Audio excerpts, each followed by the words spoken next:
The method we said is meditation. The essential practice consists of meditation. Meditation has got many meanings.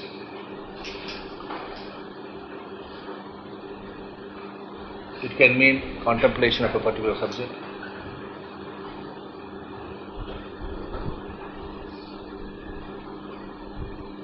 It can mean concentration also in some places, in some systems.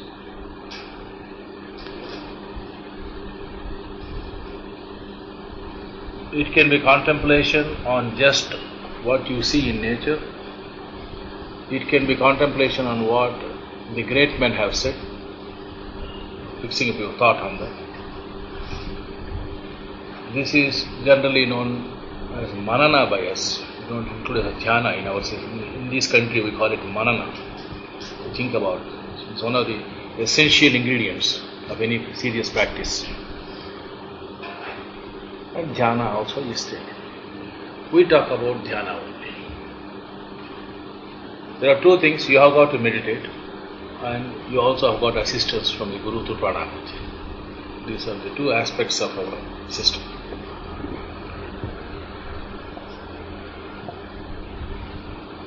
The reason why another person should be interested in you, as I have already hinted, is mainly because his desire to share, his desire to serve. So long as it is not motivated by any selfish consideration of the person, we should have no objection to receive it. We do not like to be exploited. Naturally, you also would not like to be exploited.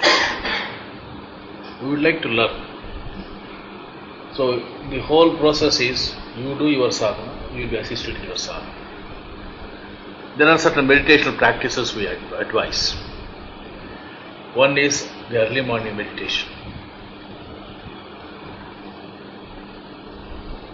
We have got another process I have hinted already, is in the evening you clean yourself or purify yourself. You offer prayer for the well-being of others, universally to all people, at a particular time, that is around 9 o'clock. Before you go to bed, you offer your prayer in a particular way. The method of praying, etc. things will be told. We also ask you to participate in SatSangh once you join us, which is had on Sundays.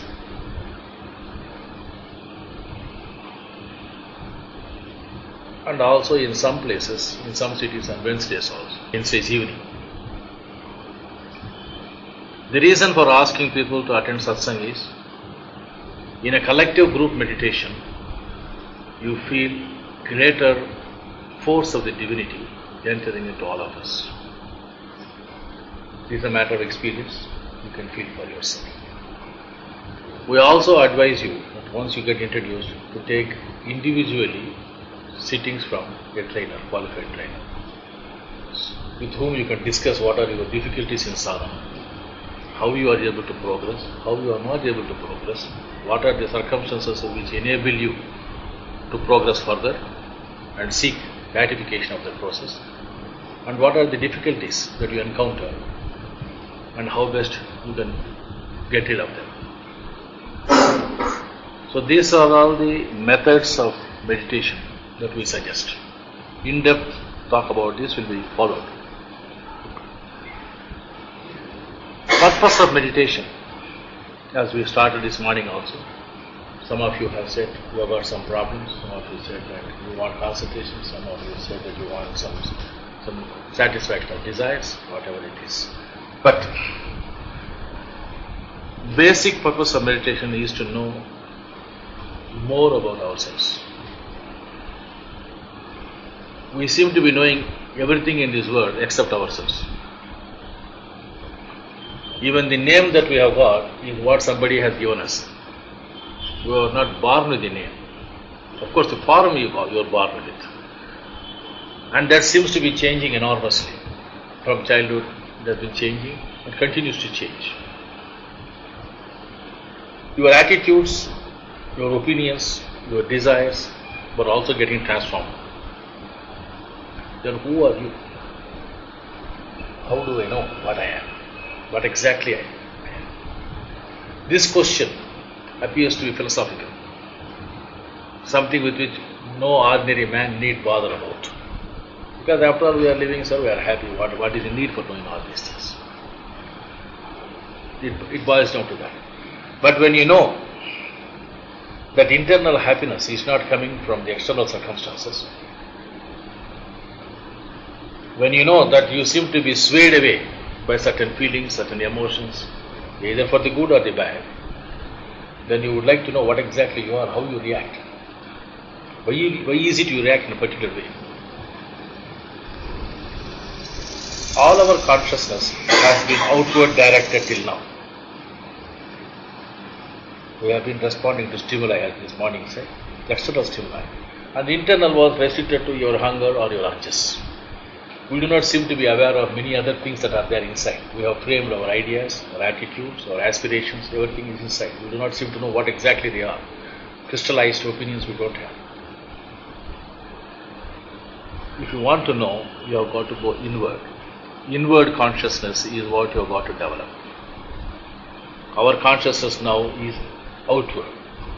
I talk to you by seeing you. My speech is what you are hearing. These are all outward things. When you close your eyes, when you don't allow any other senses to work except your mind, then you face yourself, a tough task. Facing yourself. The first thing that you would like to do is to get away from the place. Because you seem to be so bizarre. You really don't know what you are trying to do. The internal consciousness is an extraordinary mix of several attitudes, several wishes, several desires, several aspirations, several emotions. We don't seem to be saying, yes, this is what I am. If you want to picturize yourself, you want to put a personality picture of yourself, you find it very difficult. To give a portrait of yourself is easy. Your internal portrait is something that is very difficult to give. First of all, you want to know that self. What exactly am I? This morning, as I hinted, you seem to be having then two different planes. One which has got enormously selfish, self-centered desires, wishes, etc. things. You seem to be also having certain other-centered activities, wishing good for others, being kind to others. So there are two aspects of you which you would like to know. Then it dawns upon you that it does not make much sense to bother so much about my lower level. It is sense to bother about my higher level.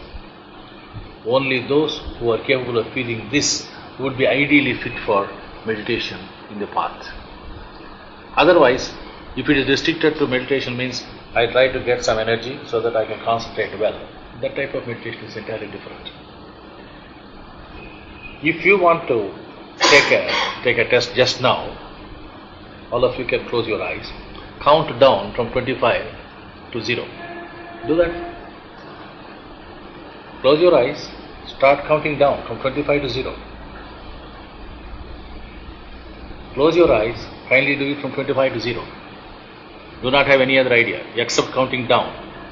Count the numbers, please, from 25 to 0.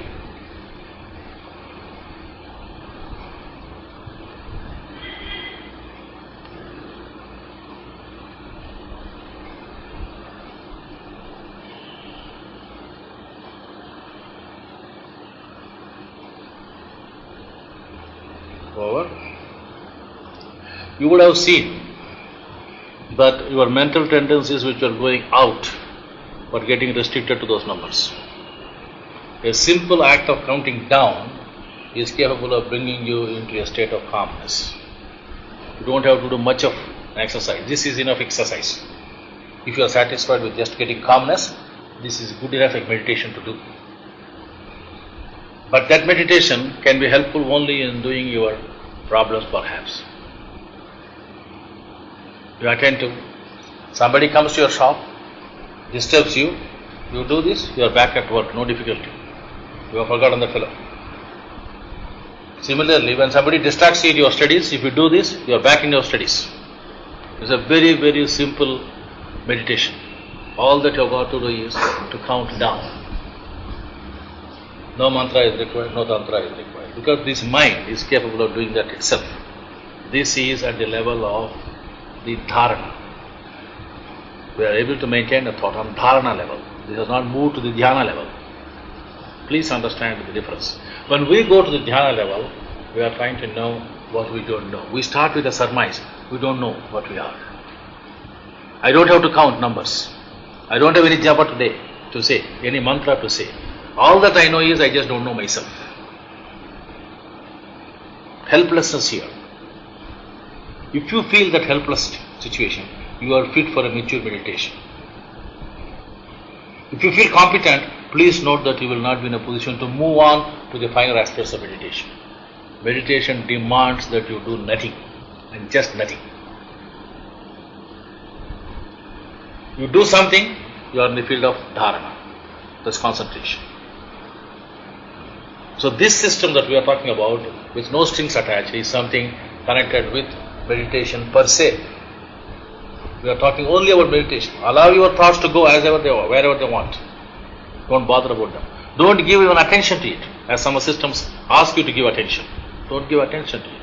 But if they leave an impression at the end of the meditation, please do record it. Don't try to make a note of what you are going through during meditation, but at the end of meditation, please note what are the remaining thoughts that you have got, what you feel about it. That is only for purpose of diary writing, about which somebody else will talk to you. So the meditation proper is not to meditate on any object. So what is the thought that we can give you for that? You require something to work on. So we suggest that you meditate on the divine light in the heart. Divine light is a meaningless word for us, because we have not seen such light. We know only solar light, we know this fluorescent light. What is that divine light? We really don't know. So fairly a meaningless word, divine light, is what is given to you. And lest you try to bring in some luminosity here, we say without luminosity. That is, you are given an impossible task, just to make you understand that you are helpless to know divinity. And divinity alone should reveal itself to you. You understand? The method of meditation here is, you feel your helplessness. And many of the abhyasis will write this, I am not able to feel the divine light. You will not, because there is no such thing. If there is some such thing, I can understand that. You can say, see, I have seen this. So divine light is something that you will never see. And that's what we want you to understand. But at a particular stage you come to know that a particular effulgence that is there inside you has neither a luminosity nor a light, but the effulgence is there. You feel that. As I told you in the morning, feeling is the language of God. You will feel that. Not now, as you meditate more and more. But in the initial stage itself, you get to know that it is responding to you. Because it is enabling you to feel comfortable. Many systems find it difficult to say to their practicants, meditate for half an hour or 1 hour. We always say, meditate for half an hour minimum. 1 hour is morning. And we don't have many people who complain about it. And few who complain have got physical problems. It is because that internal contact is established with the divine, you are able to sit for meditation. I had an occasion to meet an elderly person who said, when I asked him to participate in SatSangh, and it was 1 hour, and at the end of it he said, are you practicing Hatha Yoga, sir? I said, no, this is Raj Yoga I am practicing. But 1 hour, he said, yes, it's 1 hour. And you did not feel the strain, I do not feel the strain. Why are you bothered about it? Otherwise it is considered Hatha Yoga only. Such long hours of practice are generally treated as part of Hatha Yoga. Majority of the meditation sessions end within 15 to 20 minutes. We are not satisfied with it. We insist that you should meditate for half an hour minimum. 1 hour. 1 hour is the morning. Why we meditate? What is it that you are going to achieve by knowing your inner self? You know that your inner self is not a segregated thing, but it is one with all others.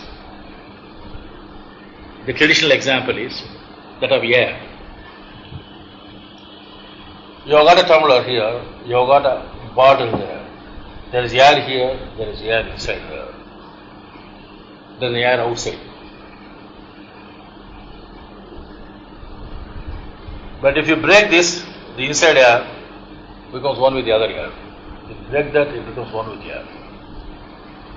Though for all purposes they are contained inside. Similarly, the energy that is there in you, the divinity that is there in you, is the same divinity that is in me and everywhere else. You become aware of the fact that this body is only a place of activity and is not your true nature. It is your workshop. Your body is your workshop. This is the place where we work. This is the only place where you can talk. This is the only place where you can see. This is the only place where you can hear. But that is not yourself. You are something more than that. Something deeper in you. And once you get to know about that internal self, you get to know that everybody else is yourself. There is no difference between you and the other person. And the much talked about fellowship, fraternity becomes a reality for us. It is no more a philosophy that is being thrust on us, but it is a reality that is experienced, and therefore it becomes natural for us to feel for others, to live for others. And sacrifice itself is too strong a word once you come to the stage, because it is no more a sacrifice. Nobody sacrifices for himself. Sacrifice itself is at the lower level. Only an unevolved soul will think about the words sacrifice or service. Service becomes something which is of a lower order awareness. You don't serve your hand by cleaning it. Similarly, when somebody helps the other person, he is not doing anything. He is doing something for himself. This is the awareness with which you move. Is it something that you will be in a position to live all the 24 hours of the day? Surely not. The circumstances of our family life, the circumstances of social life, the social order does not permit it. But internally you will feel all the time. You will always feel for the welfare of all others. The prayer will no more be self-centered. It will change. Dimensions change. So this is exactly what happens to us. The result of the meditation is that you will start feeling that you are not encased. You are a free person. You are capable of thinking well for others. Our thinking, which so far was restricted to the interest of ourselves and our dear people, starts gaining a different meaning, and it means the general good of humanity. So the main purpose of meditation is to feel that oneness with all, not only yourself, oneness with all. One of the preliminary ambitions we should have. Now, what exactly is the method of meditation that we adopt? We adopt the method of meditation of thinking about the divine light without luminosity in the heart where it beats. Just now I told you how difficult it is to get into the internal stimuli. We are aware of the external things only. To go without any concept is what is the aim. But still we move with a heart where it beats. There are two things here. One, physical heart is available. You can meditate on that. And where it beats, the sound also is given to you. So it is not as though you are grappling with in wilderness. You are given a definite object of meditation. Only the visual scene is changed. The visual aspect of it, which is the most powerful aspect of it, is what we want to make it null. We want to make it as a divine light without luminosity. The physicality is there, the soundness is there, the auditory impulse is given to you to meditate upon. But you are asked to meditate on the divine light without luminosity, because Sarvendriyana Nayanam Pranam. If you know how to control your way of seeing, you know 90% of the truth. It is not all that impossible to meditate as you think. Should we not have a forum, sir? There is no need for a forum because the sound is there. And you will also not bother to look into that sound. You will not. As you grow, you don't require that also. This is the place. Why only heart and not on the tip of the nose or at the forehead or any other place? The reason for that is, this is the place where you find activity and inactivity together. Coming back to the theme with which I started this morning, there is a torpor and there is inertia and there is an activity, and only when both of them is there is a balance. If balance is our approach, balance is already found in heart, and it is balanced. If it goes out of balance, you know what happens. So it is that particular heart on which we are going to meditate, because that will give us the capacity to balance, number one, between two opposites. Number two, that is the place where the blood is pumped. And if you get a purified thought there, the blood also gets purified. The entire system gets purified, gets advantage of that. Meditation on that point is a meditation on all other points, because from there everything else is connected. These are the very basic reasons why we say that we meditate on the heart and a divine light without luminosity.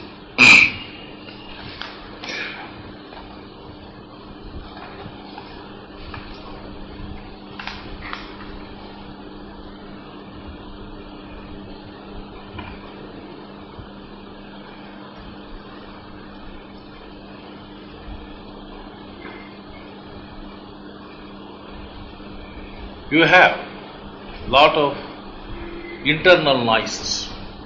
Meditation, you have got external noises. We have internal noises also. The external noises we try to avoid by sitting in a place which is relatively calm and quiet.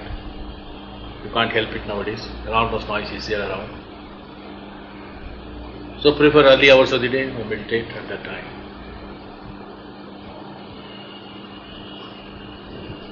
By meditation like this, what we are trying to do is, we are trying to keep ourselves away from the external noises. But the internal noise is much more. Various cries are there. Demands of your office, demands of your family, demands of your health, demands of somebody else's health. All these things are the internal noise that you have got. You do not know how to control them. That you cannot control that easily, unless your priorities are very high. You must know that these problems that are engaging my attention cannot be solved in this 1 hour, and they can be attended to after this 1 hour, at the appropriate time, at the appropriate place. This particular determination is a must.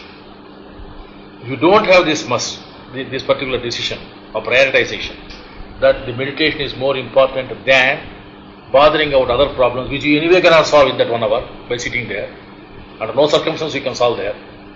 By worrying about it, you will only be losing your meditation. This is a practical point which you should understand. You cannot do things at the wrong places. When you meditate, you meditate. When you work, you work. Don't think about God when you are studying. Don't think about God when you are cycling. Think about God when you meditate. It may become natural for you that through the entire day you may be remembering the Master internally. That's a separate subject. There has nothing to do with this subject or practice. We cannot deliberately choose a time to think about our office problems when we are sitting in meditation. You cannot try to solve the problem of mathematics at the time of meditation. You cannot do that. That much of prioritization you should have. That determination you should have. If you have that determination, and if you think about the divine light in the heart and then meditate, the help is always there once you are introduced into the system, and you will feel the calmness percolating into you. You will feel the divinity. You will not see the light, as I told you. You may or may not feel any other sensation, but deep within there will be something that will be telling you that I am here, which you alone will know. Those signals you alone know. Every one of us receive our own signals. Thoughts that come to us, therefore, in spite of our determination, thoughts will come. Thoughts relating to office, thoughts relating to house, thoughts relating to all other things that are connected with us will come. But you should know that you should treat them only as uninvited guests. I never wanted you to come. You come. Be so. We are not bothered about it. Its existence or otherwise is of no concern for us. But at the end of meditation, if you still remember those thoughts, kindly make a note of it, to know in which area you are stuck up. There are 5 planes in which we live. One is your physical plane or the Annamaya kosha. Another is the vital plane or the Pranamaya kosha. Vital planes relate to your desires or just. Third plane is that of the mental plane or the Manomaya kosha, where your thoughts are there, various thoughts are there, which are not necessarily connected to Pranamaya or the Annamaya. Not necessarily. They may be related, perhaps they are. Then later than that is what you have got the Vijnanamaya kosha. That is where that is the reason why you are sitting in meditation at all. Because it is the Vijnanamaya kosha alone which made you understand that you have got an aspiration to live for. And it is what was able to convince you the Annamaya and the Pranamaya, Manomaya koshas to come to keep a low profile. And then it says, now I am going to meditate. It is the success of the Vijnanamaya every time you sit in meditation. Please note it. Because you are able to contain the other things, you are able to sit. Otherwise, it will say, no, if the Pranamaya kosha is more important, no, I will attend to this prayer later, I will go attend to this first. My wife is demanding this or my husband is demanding that.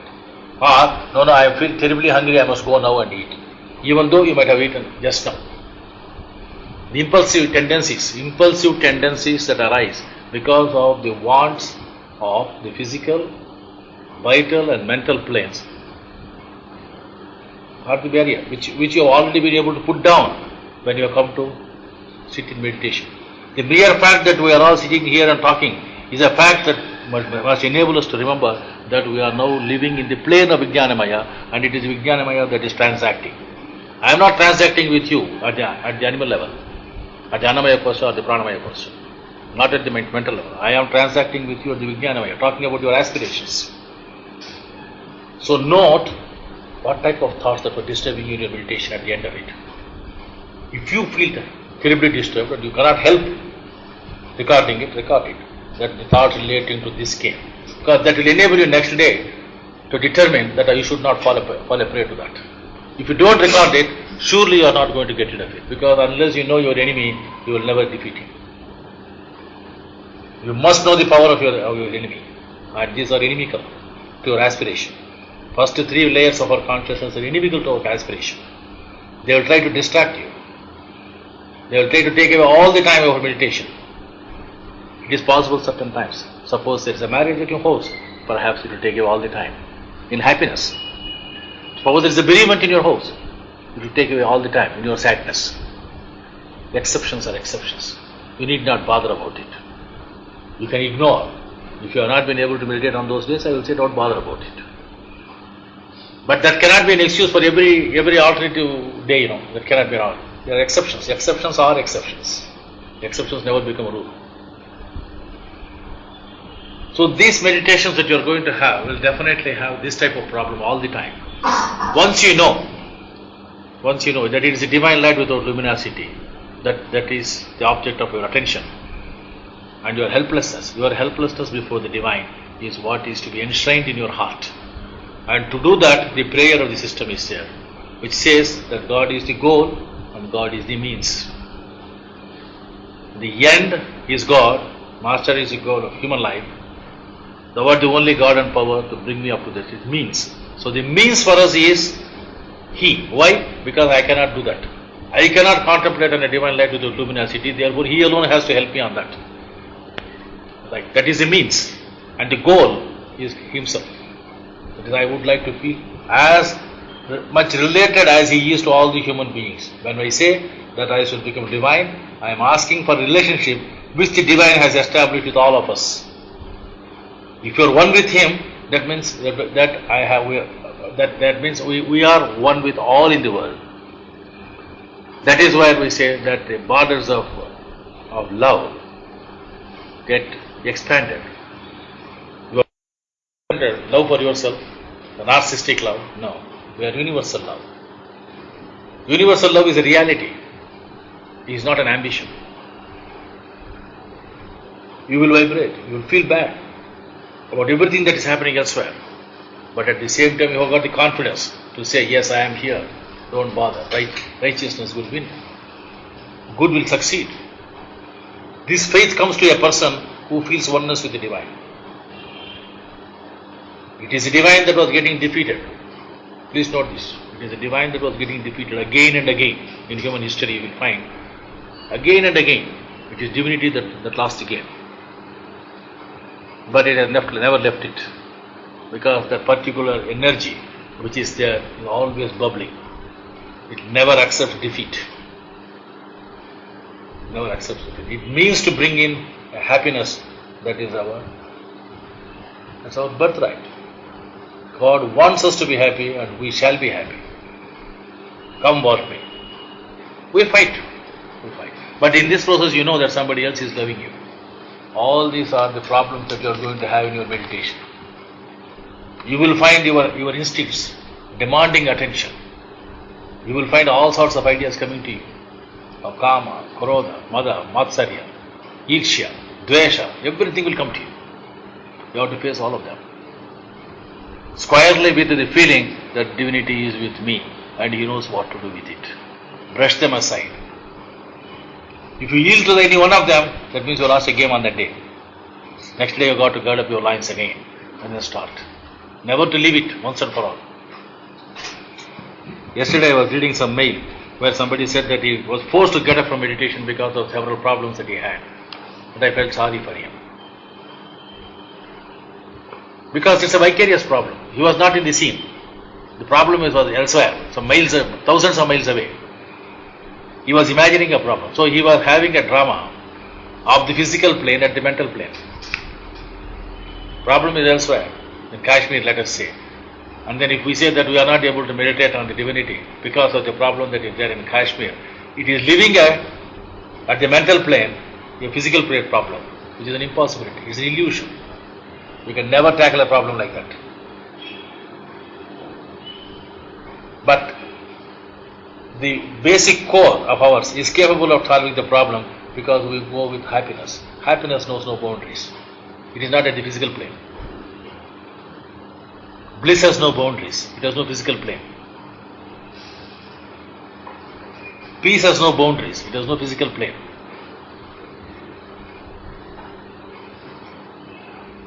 Pain is physical plane. Pleasure is physical plane. And therefore gets particularized. Though it is incapable of coming to the mental plane, we are capable of thinking so, and that is what others have stated as illusion. Some systems of philosophy put it as illusion. Because there is no pain or suffering, pleasure at the mental plane. It's all at the physical plane. How we react to it is all the problem. They say therefore don't react to it, it's a separate subject with which we are not concerned. In meditation we bother about only try to keep our attention on the divine light only, ignoring all other thoughts. These thoughts related to these postures, that's not what I am trying to tell you. Don't run away from that situation. Face it. Ignore it.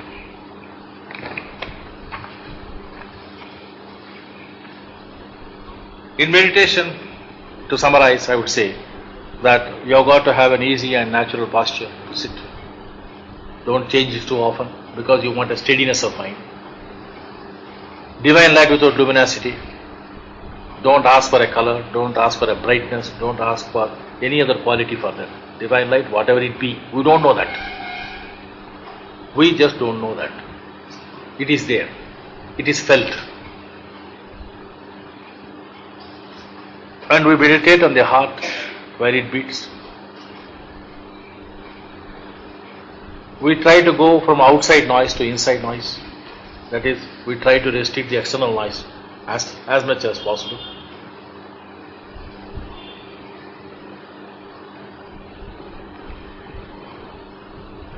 And the basic attitude that we should have in meditation is some sort of a stoic indifference to all the thoughts that come to us, number one. Feeling the presence of divinity in a submissive way, waiting for Him, waiting on God or waiting for God. These are the basic approaches during your meditation. You can now ask me any question on the process of meditation. Actually, there is another talk while coming to you on meditation. Two వేరు కదా? Two వేరు కదా. This will be followed by a talk on control of mind and concentration. So if you have got any points to ask on meditation, you are welcome to ask. I don't know whether I was clear to you when I said that you have to meditate on a divine light in the heart without luminosity. That's the main crux. If there is any difficulty in this, please tell me. All others are what I try to convince you through your mental processes. Each one gets convinced according to his own background, so you look at it from that angle. But one thing, practice the way in which it is said. Do not try to practice something else and then expect Pranahuti to work. Pranahuti will be there, but it may not work.